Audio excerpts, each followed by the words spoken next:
Malam itu seorang supir ojek online di Jakarta menerima pesanan yang kelihatannya biasa saja.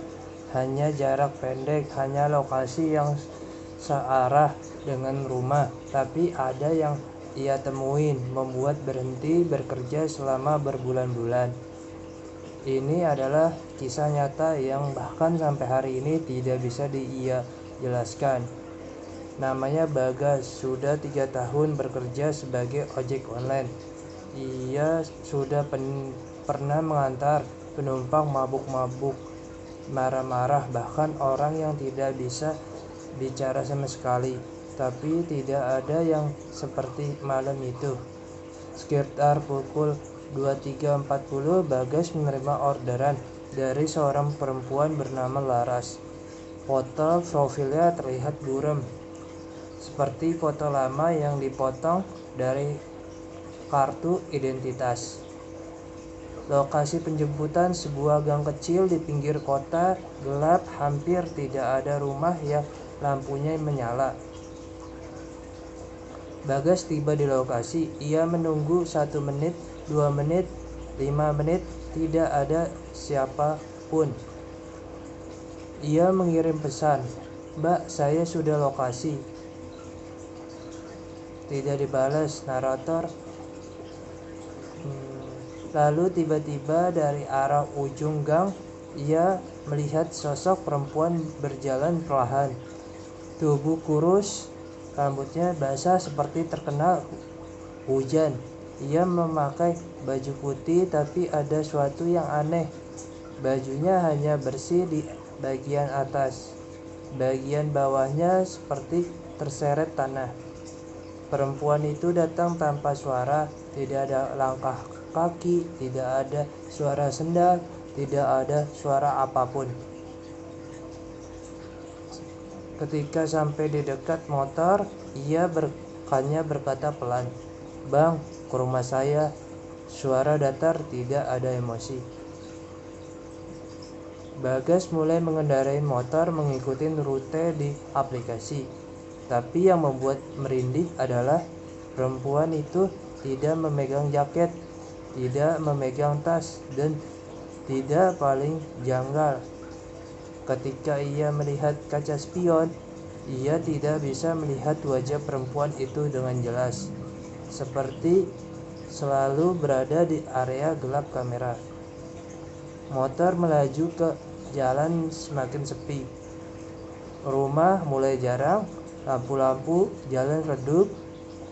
Beberapa kali Bagas merasa seperti berat badan penumpang berubah-berubah.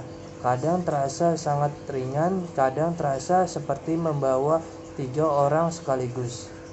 Nah, hingga akhirnya GPS menunjukkan lokasi tujuan, sebuah rumah di pinggir jalan yang terlihat seperti sudah lama tidak dihuni. Bagas berhenti. Ia menoleh ke belakang dan berkata, "Mbak, sudah sampai." Tidak ada siapapun. Bagas berdiri. Ia melihat ke kiri dan ke kanan. Gang sepi, tidak ada suara, tidak ada angin. Dia yakin dia tidak berhenti lebih dari 1 detik. Ketika ia mendekati rumah itu, pintunya terbuka sedikit. Ada suara samar dari dalam, seperti orang yang menangis pelan. Bagas panik. Ia membuka aplikasi ojol, ingin membatalkan pesanan, tapi yang muncul di layar membuat darahnya membeku. Pesanan sudah selesai secara otomatis, lengkap dengan foto rumah itu yang tidak pernah ia ambil. Bagas mundur. Ia hendak pergi, tapi sebelum menyalakan motor, dari dalam rumah ia mendengar suara perempuan jelas sekali. Suara perempuan lembut, "Terima kasih ya bang, sudah mengantar saya pulang." Bagas tancap gas jauh dan secepat yang ia bisa. Ia tidak menoleh sama sekali. Keesok pagiannya, Bagas menceritakan kejadian itu kepada orang sekitar. ketika ia menyebut nama penumpang dan menyebut rumah tujuan, salah satu warganya langsung menjawab, "Rumah itu sudah kosong 12 tahun penghuninya. Perempuan muda namanya Laras, dia meninggal di kecelakaan saat dalam perjalanan pulang naik ojek." Bagas merasa seluruh tubuhnya gemetar. Ia menunjukkan aplikasi ojolnya, tapi ketika dibuka, tidak ada riwayat perjalanan, tidak ada data penumpang bernama Laras, tidak ada bukti apapun bahwa kejadian itu pernah terjadi. Hanya satu hal yang tersisa, foto rumah tua itu yang muncul sendiri di galeri HP Bagas. Apakah Laras benar-benar kembali pulang malam itu?